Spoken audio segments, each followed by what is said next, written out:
Right now, Colorado Springs City Council members are deciding whether to put recreational marijuana back on the ballot on April 1st. City Councilman Dave Donaldson pushed for the measure, saying November's ballot had two competing questions about recreational cannabis sales that likely confused voters. In November, Colorado Springs voters approved ballot question 300.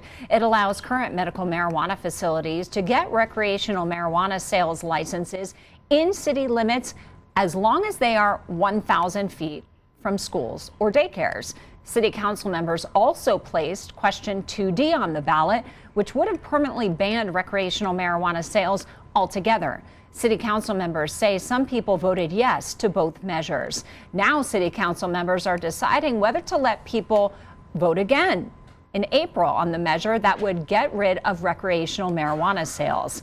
Recreational cannabis has appeared on voter ballots in Colorado Springs several times over the last decade.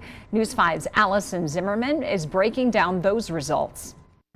In 2012, all Coloradans voted on Amendment 64. That was the ballot initiative to allow recreational cannabis sales in the state. Even with the passing of it statewide, it was left up to local governments on whether or not they would allow recreational sales. El Paso County approved Amendment 64 in 2012 by 10 votes. But again, it's up to the local governments to decide. Now, a decade later, in 2022, Colorado Springs voters had two ballot initiatives asking about recreational cannabis. The first asked to legalize sales. The second asked, if it did pass, if the city could put a tax on it. Voters rejected legalizing recreational marijuana, but passed the sales tax. 61% of voters in El Paso County participated in that election.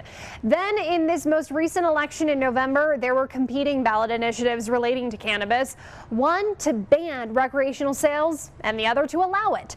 Voters passed the question allowing recreational sales by about 22,000 votes. They narrowly rejected a question to ban it by about 2,700 votes. 77% of registered voters participated in November's election. In studio, Allison Zimmerman, News 5.